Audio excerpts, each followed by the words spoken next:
welcome to the podcast. Hey. Welcome to our musical podcast. But we're not music students. But all of us are musicians. On the inside. On the inside. Well, I sing. Oh, yeah, you sing. Yeah. I Okay. sing. All of us. But arguably, singers are not musicians. Singers aren't musicians. They Yeah. just shout at you and expect you to applaud them. No one applaud me. I see you there applauding Jimmy. Who is Jimmy? Shout out The to guy Jimmy. out there is called Jimmy. Oh, okay. I know you listen to me, Jimmy. Don't clap. Just don't. Well, you haven't sung, so why would he clap? I don't know. You might clap for us? You want to clap for you? Oh, okay. Just don't clap for me.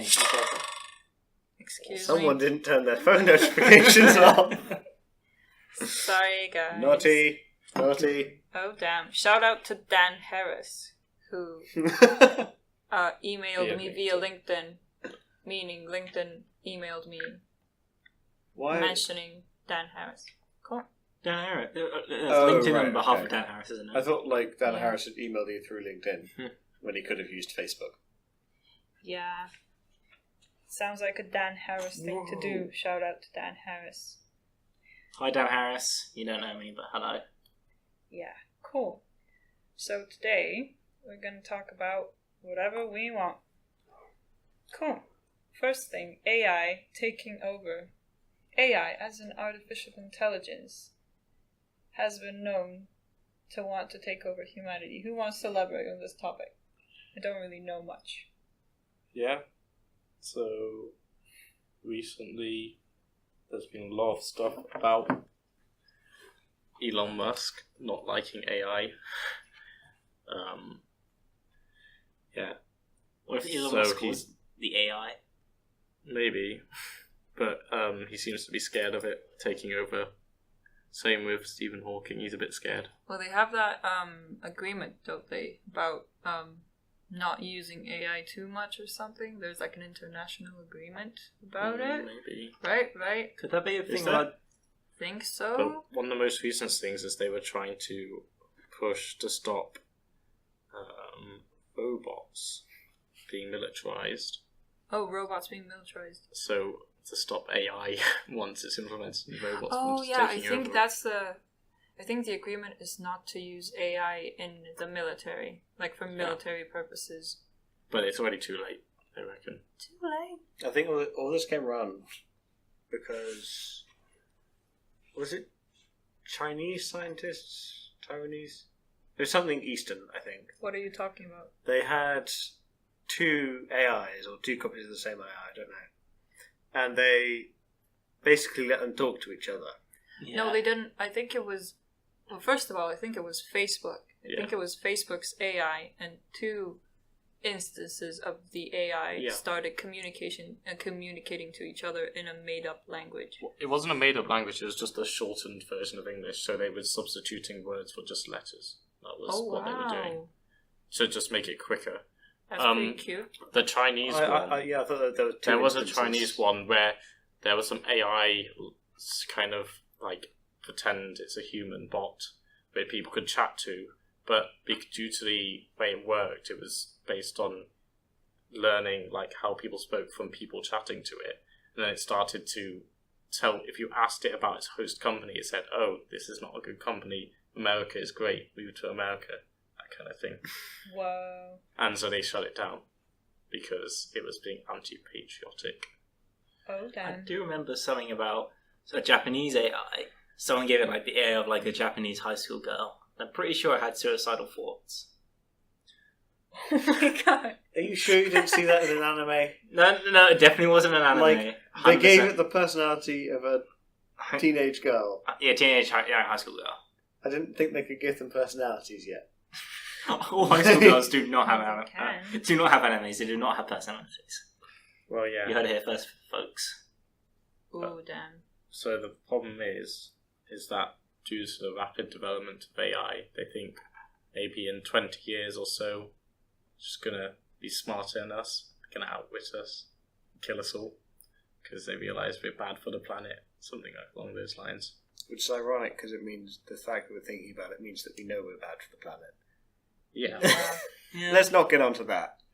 See, I don't think it'll ever get that bad. We just have to be able to have the foresight to realise when something would get over the edge and just kind of limit it in that sort of sense. Well, that's why they're trying to put out these rules for creating artificial intelligence, and one of them was a thing where it was meant to be built into the base code to do with like not harming humans.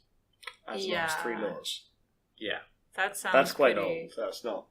Oh. They're not actual law. They're just Yeah. 3 things an author put forward because Ne- he thought that's a good idea. Next year, you'll have to refute the free laws in the AI module. Ooh. You have to say why the free laws are bad. Second year speaking to first years. Why? Really? Yeah, it's part of the AI. You have to do like some reading, and you have to do a discussion on it, why it's bad, why it can be perceived as bad. I'm gonna make an AI that debates about why AI is bad.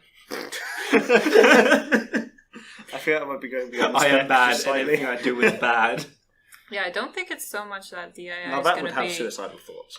Stop talking over me. I don't think it's so much like the traditional fear that robots are gonna be intelligent, they're gonna want to take over the world, but more just because it's human-made code, and code is buggy, and if they give it bad permissions, like if it has too many permissions, it's gonna go bad. I mean, at that point, you could just say you just meticulously. It'd be that the one thing you have to meticulously test over and over. Peer review it hundreds and hundreds of times. Maybe not hundreds, but like tens, maybe 100 times to make sure there's absolutely no mistakes. Yeah, maybe one of the problems is something like coding it, putting it out, and it can access the internet, and somehow, there's bad code, and because it works all on machine learning and evolving itself, it somehow falls and brings down the internet for a country, and another country thinks that's like America threatening them, and then things go bad. Yeah, I think Exurb1a made a video on it. Yeah. On like a theory of what would happen if an AI decided to act dumb. Yeah. That kind of thing. It's entirely possible. Yeah, but the ending of the whole point of the video was it's actually just a test. Speaking of just a test, self-driving cars, am I right? Okay, self-driving cars. Kristen, to introduce the topic of self-driving cars. So it's pretty self-explanatory what they do. They drive themselves, and so the projections see that maybe in 10 years or so, self-driving cars will be quite readily available for mass-produced cars. So you just won't have to drive anywhere. You put the location, you'll drive from one place to another. And the way they're doing it right now is that there'll always be an option for you to take over the wheel if you want to. But also, at the same time, they reckon in about 5-10 years, it's going to be better at driving us than us anyway. So it'd be more unsafe for us to drive than for them to drive. I'm pretty sure as it is right now, the Google self-driving cars are already safer. Like the amount of time they've been on the road and been tested, they've had less accidents than actual road people that drive. Yeah, but the problem with it is that when an accident does happen, it's not a person's fault. It's the code's fault. It's the car's fault. And then who do you blame then? So basically the companies, I'm just theorizing because I don't know, but I suppose the companies that are developing software for self-driving cars are probably not willing to accept the blame for potential accidents. Well, that sort of depends, because you said that people will be able to take control, at least right now. Yeah. So they'd have to be able to say, oh, did someone actually take control here? Was it under a person's control? Well, and was it under the control long enough for them to say, oh, this is actually the person's fault? Yeah, what they're doing right now is basically whenever the car thinks there might be a problem, even if it's quite small right now, it tells you to take control. So basically it's kind of your fault if you don't take control when it tells you to. And I'm not sure if there's been a case where it's not told you to take control and crashed. But then it's kind of, I'm going to drive the car, but if we crash, it's your fault. Yeah, because it's told you to take control of the car. Well, that's kind of...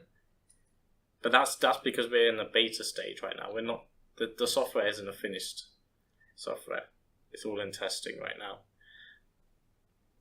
If anything, it should be like in my dad's car it has a sat nav in the dash, and every time you turn it on, it'll come up with a disclaimer saying like, "Don't use this while you're driving because it's dangerous." Well, yeah, you have to press agree before it'll show you the map. Like, could they not do something similar for that's self-driving? what they have Like, right say, now. If you use self-driving, it's your fault if you crash. That's kind of what they do have, and they have a system where it can detect if your hand's on the wheel.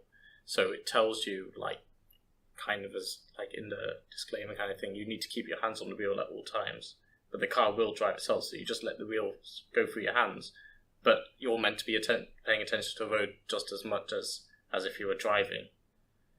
That's great. So the car is... So basically You're driving, but you're watching the entire Yeah. time, trying not to touch anything, to let the car drive itself, and then anytime it messes up, it just goes, "No, you drive, you take over, please." Yeah, but it gives you enough warning time to take over.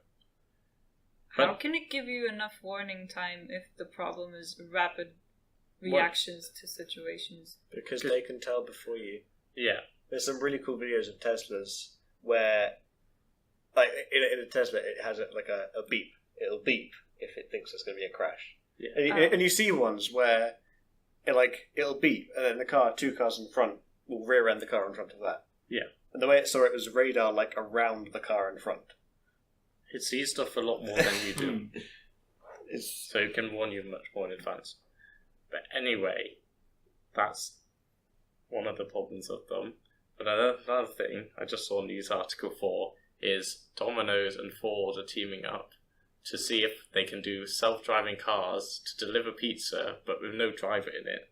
So basically, would people be comfortable with getting delivered pizza from a car which drives itself and picking up the pizza themselves, and the car just driving off? Some sort of stuff where you saw it somewhat exists already. I'm pretty sure I've seen Amazon delivery drones, or just generic delivery drones. I'm pretty sure Domino's already do like some kind of, well, not a car, it's sort of like a trolley, a self-driving trolley sort of thing. I think I saw that a few years ago. I mean, if they're thinking of a car, like, what's the benefit of a car over, say, a trolley? I mean, There's go no further. benefit. Maybe it's faster. I mean, it probably would be faster, but would You it can be? hold more pizza if you order 50 pizzas. The trolley's as a not country gonna... boy, it can get to places. The trolley can't get to places. Oh. Like if you stop assuming it's always in the city, like there could be a tiny little country road that you want to deliver down, I know, but it's not. covered in potholes. Yeah, but if it's like a Domino's, if it's like a franchise, like a Domino's franchise, you got to think if they actually going to invest. If it's a Domino's in a small place, would they actually invest in something like that? Though it's not Domino's has done it, so everywhere has. It's like a supermarket. It's just They'll invest in it if they know it's going to cost less than it costs to employ drivers. But then people might start protesting. They probably will. Yeah, because they'll get fired. yeah. But the argument of this, the whole thing of automating stuff, this is going back to AI with robots taking over, is that it's gonna. People argue, oh, we're gonna lose all our low-level jobs because all the robots are going to be doing stuff for us. But well, some people have also made projections that it's going to make vastly more high-level jobs. Oh yeah, because you have to program the AI to do the low-level jobs. And maintain it and all of that stuff. What if AI ate the pizza? Got so evil, it ate your pizza before it arrived to you. Shit. But yeah, but it is still a problem because all these people who are going to lose their jobs, they all have to somehow be educated for these higher level jobs. And it costs £9,000 a year to get educated. Yeah. At least in the UK. Yeah. It's more. In Bulgaria, it's free. Oh wow! Great, Golly. that's great. We live in such a great country. Isn't it like more expensive in America? And that's it. Yeah, in America it's really expensive. I think if you're coming over here for international study. Yeah, I can't think of any other place that's as expensive as the UK. I think the UK on average is about the same as the US on average. But in the US they don't get as good student loans. Yeah. I don't think they get any. You have to like for actual bank. I'm not saying you don't do for an actual bank, but you don't have like a. There's federal loans, but they're way less. They don't cover. Oh, okay. And everyone complains about how they have to pay out their student loan and they carry it with them for their entire life. Which no one complains student about. debt in America, like collecting it's really horrible. Have you ever seen the John Oliver video on it? No. Last week. I really recommend you watch it. It's really interesting. It's really good in detail about student debt in America. It's quite surprising. Just John Oliver in general, I'd recommend. He's a pretty cool dude. But speaking of things that Rory saw on the internet. I didn't see this on the internet. Okay, just keep on talking then. Right, so this actually came up when I was talking to Josh about something. I think we were talking about you expecting something from to be something like JavaScript. You say you started to do JavaScript? I've never said that. No, it's not something you said explicitly, but like we were discussing it. Well, give us some context as to what it was. I don't remember. I'm trying to remember. Was it like assignment operators? I think it was some. No, that wasn't you. But anyway, I remember this thing. Like we have different expectations. Well, I mean, stuff in life as well. Different expectations depending on like very early experiences. But especially with programming, I find we always have some kind of expectation we put on other programming languages, depending on like the first one or two we start with. Yeah. So I started in college, or a bit before college as well, but mainly college with Visual Basic. And now I just expect a lot of things to be object orientated, be event driven, have the way kind of sub procedure and functions like declarations that Visual Basic do. So you love Java. Well, okay, I moved on to Java now, and now I expect everything to be like Java. Even like stuff in JavaScript, which I know is a completely different type of language, but I always expect things to be the same. It's like people at the start of C, they always expect like the way they expect it to handle bools and stuff like that, ones and zeros. Yeah, like I would expect a language not to have triple equals. Yeah. There's nothing wrong with triple equals. Triple equals is just too many equals. No, you're just not using it right. That's the problem. Yeah, that's probably... Well, Okay, so this is about PHP and how I discovered that PHP has triple equals because I was doing something in PHP and NetBeans, which is a great IDE, by the way, NetBeans told me that I was supposed to use double equals, but it does the same thing and it knows what I mean, but it's still telling me that it has to be triple equals. Can someone explain this to me? Well, double equals is the same as like dot in Java. Imagine like dot equals. Right. Dot equals in Java? Yeah. What's dot equals in Java? So if you're comparing two objects for for equality, if you just did in Java if you do equals, it checks the reference. Yeah. Where if you do dot equals, it checks it by like the value. So you could do. Oh, you mean dot? Oh my god! I just thought you meant dot equals, as in dot and then the equals. No. That's the concatenation. Dot equals. That's the concatenation operation. Yeah, I believe. exactly. In PHP. So in PHP, equals basically does that, but equals is basically dot equals, but it also checks type. So it's because of the way the variables are handled in PHP. The same happens in JavaScript because it's I think it's because it's dynamic typing. You don't explicitly state a type, so you can check via just value or by type. There's additional type as well.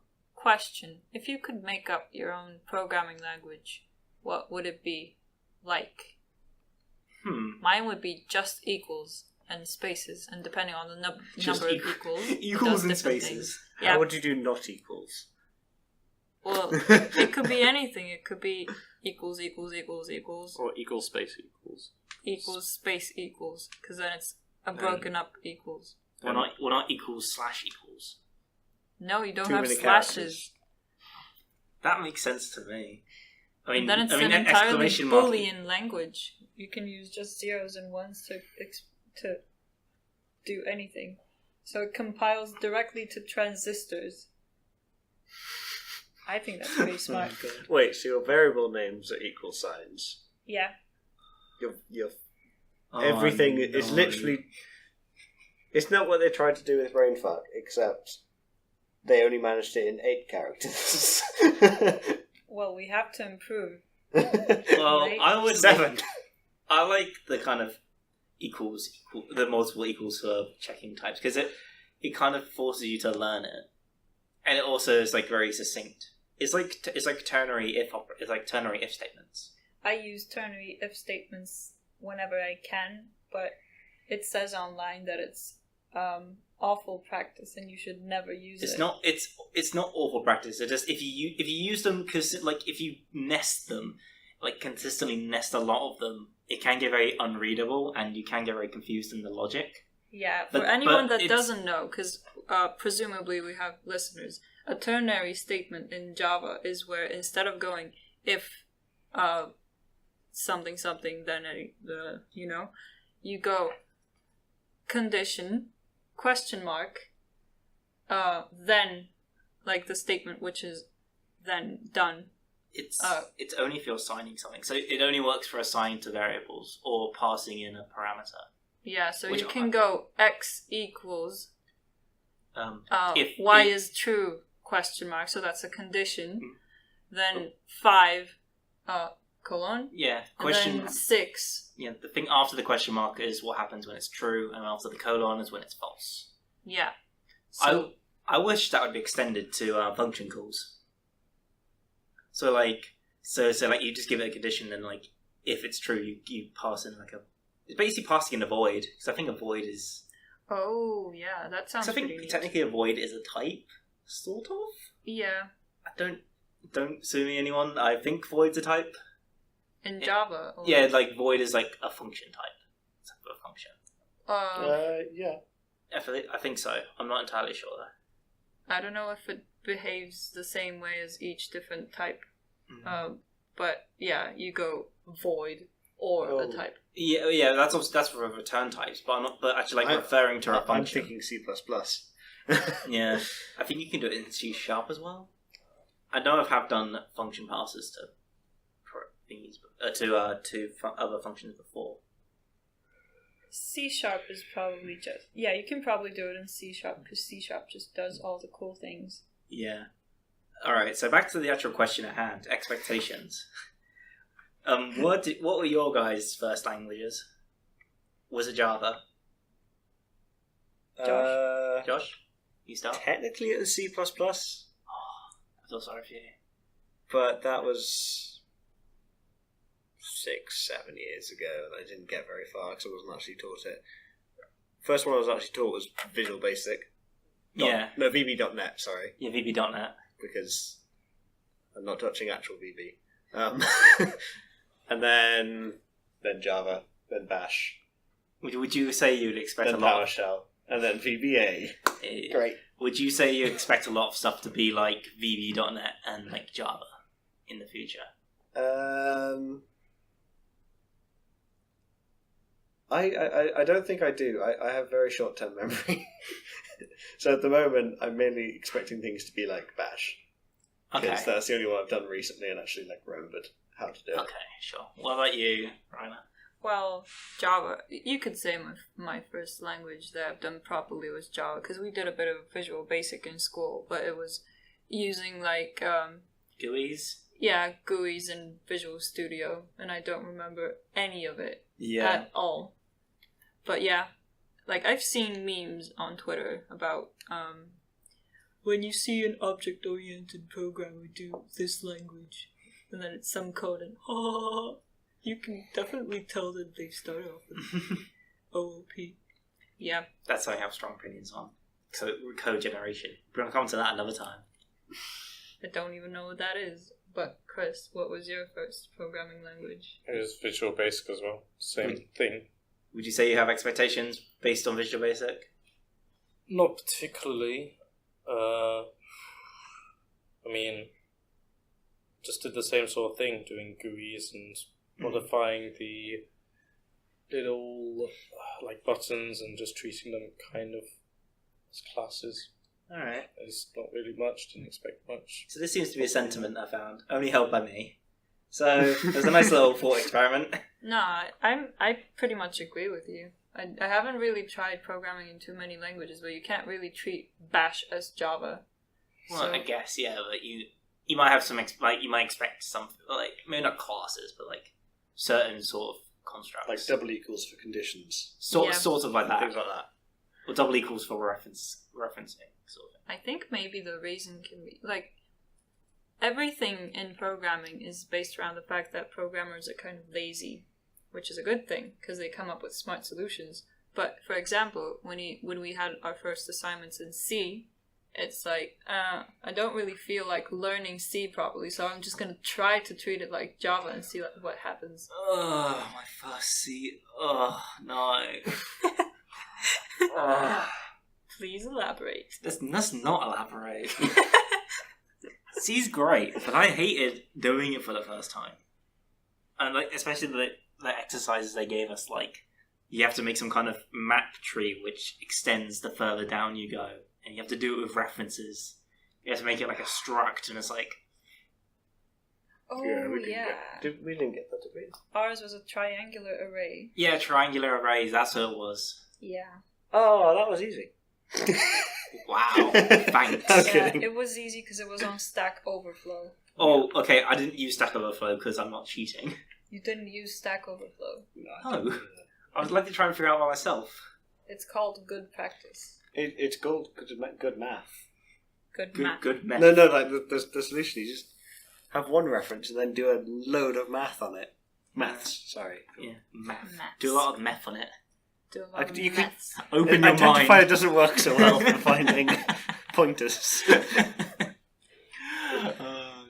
I think I got the idea of pointers for about half an hour and then erased it from my mind. I'm fine with that. I mean, it's a very. I like it, but I don't like it. Why would you like it? It's so confusing. Once you It's actually, not like Java. I want it to be like Java. it's not like our Lord and Savior Java. Our Our Lord and Savior Scratch. I have a particular relationship with Java. I think it's Stockholm syndrome. What? I know it's bad, but it's what I feel comfortable with. Speaking of Whoa, bad, whoa. Speaking of Before, stalkers. wait, yeah. Java isn't bad. Java is stitched together from. No, that's more I guess like, it's beautiful in its own way, in an artistic way. no, but it's explain not how meant it's to be stitched art. together. It's great. How is it great? They just make bad decisions, and then in the next version they have like a stitched up solution. With a lot of deprecated functions. Yeah. You've got to keep deprecation for backwards compatibility. But that aside, what would you say is a bad decision? NullPointerExceptions. Well, you got to have that. Well, if you try and exercise that has no reference. I've heard of people calling the NullPointerException thing the $1 billion mistake, because apparently it cost them $1 billion in some way, or it cost 1 billion people a dollar's worth of their time. In what context? You have to provide me more info. No, I literally have no context for this whatsoever. I'm gonna look this up. While you actually go on to your next point, I'm gonna look this up. Okay, so the next thing that we're going to talk about is Twitter. Is Twitter relevant still? I think that's like a thing that's been going on for years. Is Twitter relevant? Twitter's going to die. No one uses Twitter. And that's for years. I don't know about the actual numbers, but do any of you use Twitter? I have Twitter, but I only use it for entering competitions. Rory, do you use Twitter? I have used Twitter like a few times in my youth. In your youth. In my Youth. Youth. But no, I absolutely hate it, and I can go into it maybe in a minute. Get it personal. What about Chris? Does Chris use Twitter, Chris? Use it. When I remember about it, I use it quite a bit, but then I just forget about it for a few weeks. Yeah, I kind of do the same thing, but I forget about it for a few days. But it's kind of a nice, because my Twitter, I've picked my followed Twitters pretty well, so it's like a good thing, and I only have a few, so I don't have a lot to go through, and it's kind of a neat tradition. But yeah, can you elaborate on your negative feelings towards Twitter? I had some bad family experiences of it. No. Is this going to get too personal? Yes. You sure you want this on the internet? I'll just say that I had some negative family issues of it, I guess. Somewhat recent. A few years. How can you have a bad Twitter-related family incident? Is your family on Twitter? I think my dad's still. I'm not sure he's still on Twitter. My mum never had a Twitter, or my stepdad, but my dad has a Twitter and he was quite active. Well, was it like a meta instance? So like, it was because you were using Twitter, or was it like an entire family like war on Twitter? I think. I guess you could describe it as meta. Oh dear. Okay.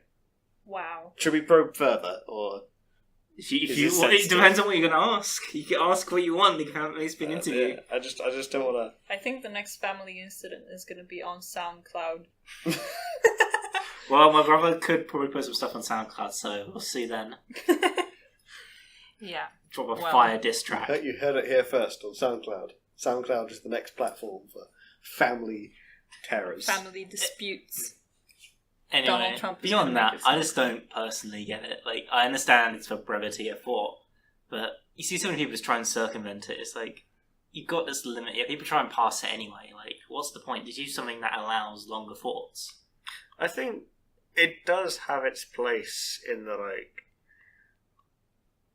internet world, because it's a really easy way for people to actually stay in touch with people who follow them. Personally, I wouldn't follow like my friends or my family or anyone like that. I'd follow like YouTubers that I watch, or like people that I'm interested in who are very popular. Well, because it's an easy way for them to actually keep in touch with themselves and not through news articles or. Well, Facebook interviews. is like the ideal way of keeping in touch. Facebook or Instagram. I know they're basically basically the same. Or obviously one has more kind of stake in images, and the other has more stake in posts, I suppose. Yeah. And sharing.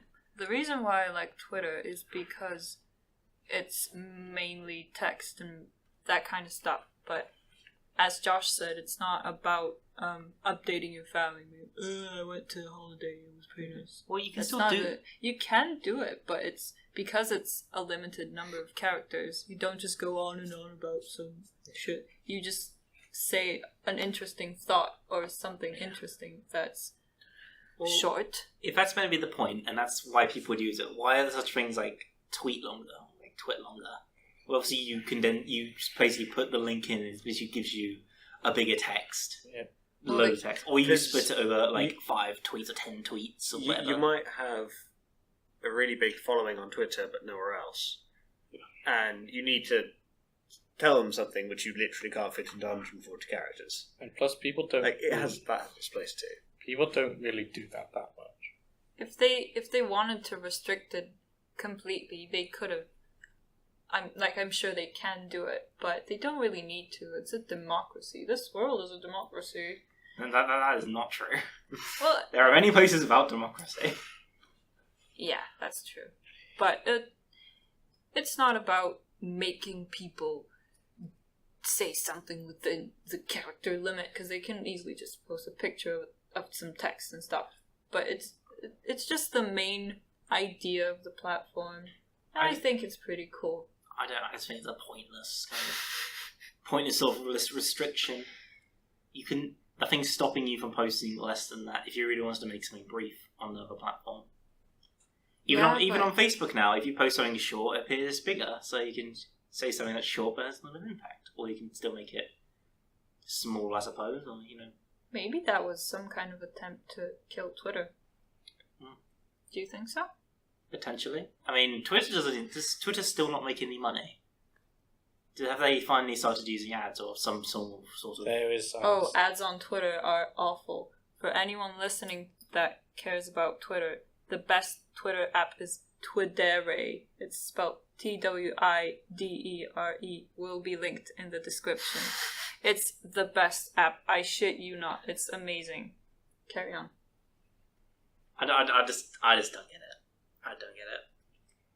Or even on, like, just use Instagram. If you're gonna post pictures, put Instagram. Instagram's better because the picture's the main focus of a post. But then you can't really have text-only posts, which you can have on Twitter. I think the idea of Twitter is not to be a unique platform. Like, it's not to... I guess it's not to give people creative freedom, but more like, what would you do if you could only have this many characters?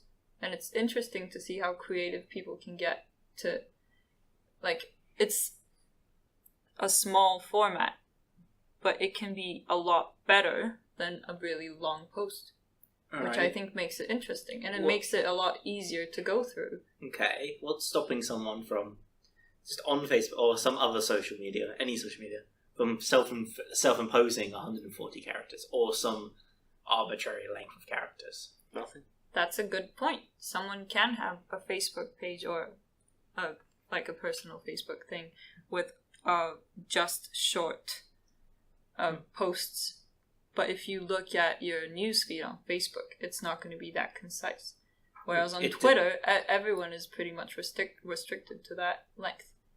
So as a user, to look at other people's tweets, it's a lot easier. Well, then it falls on the followers, doesn't it? Who else they want to follow. You might follow this one guy who's really quirky. He's got, less than 140 character Facebook posts, and you got other people. Well... If you think that's a big issue, then you'd only follow that guy and anyone else who has the sort of idea on Facebook, wouldn't you?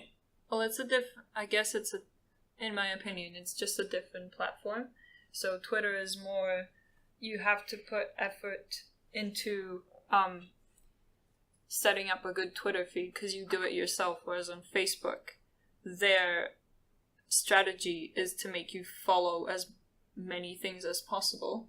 So you automatically follow all of your friends. They encourage you to have as many friends as possible, and it's all just a mashup of different content. Whereas on Twitter, yeah, they still want you to follow a lot of people, but it's a specific niche format.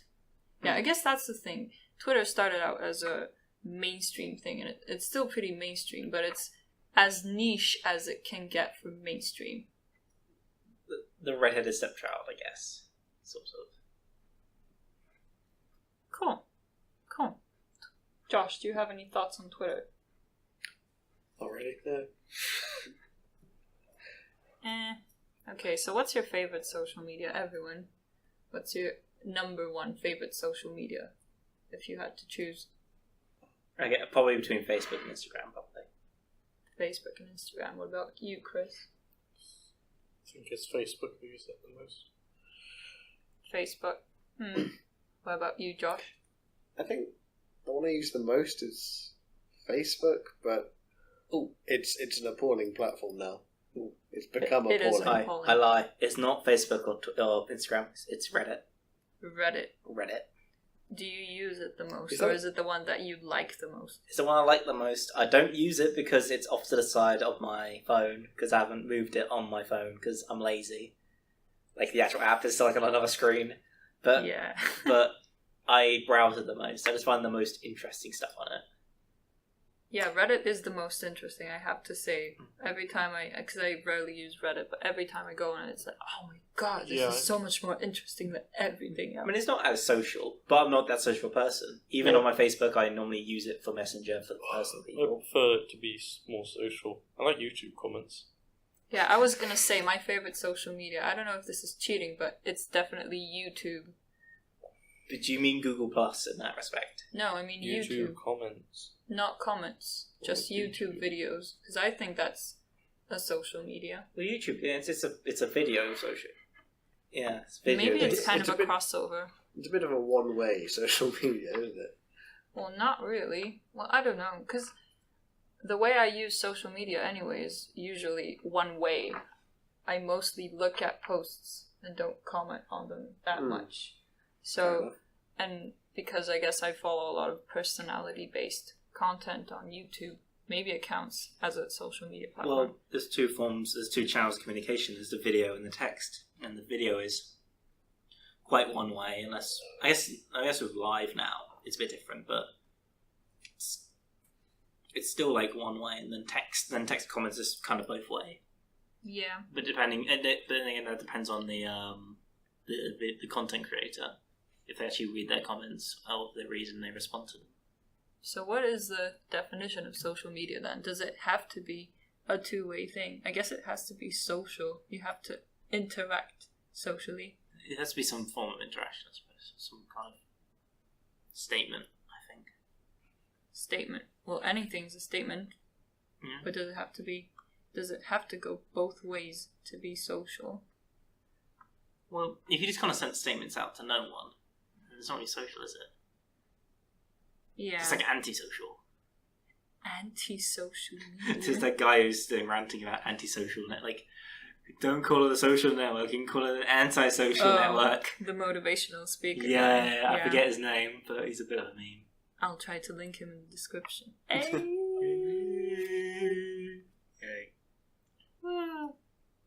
Okay. Have we run out of things to talk about now? Yeah, That's we're a dead. good question. Yeah, we're pretty dead. Let's talk about that. Sorry guys, I'm dead. How will you feel about that? Okay. Golly. Good golly. Okay, I guess this is kind of a natural end to this podcast. Thanks for listening to anyone listening. Everyone that listens to this probably knows us. But you can still find us on Facebook at our personal Facebook pages, and on SoundCloud at the SoundCloud that you're listening to this. And on iTunes on what you probably listen to us on if you're an Apple normie like me. Yeah, let's see how many people are Apple people and how many people are Android people. Vote now on your phones. No, just put it in and the the people comments. voted so hard they Please, they caused an everyone that's come to this point, comment something cool in the comments. I don't know. Let's do some kind of meme. You know how in some channels they go, if you've reached this point of the video, say meat pie in the comments. What? Dab on them haters. So do they have to include the Yeah. If you reach this point of the podcast, just comment, I too dab on them haters. Lol. Please don't. Yeah, okay. You mean No, anyone listening, please comment your thoughts on this podcast. Because we have room for improvement. Obviously, okay. Okay. Follow me on Twitter, Tumblr, Instagram, Periscope. And especially Foursquare. And plenty of fish. Pine gag. LimeWire. Goodbye, everybody. What the fuck is the mouse?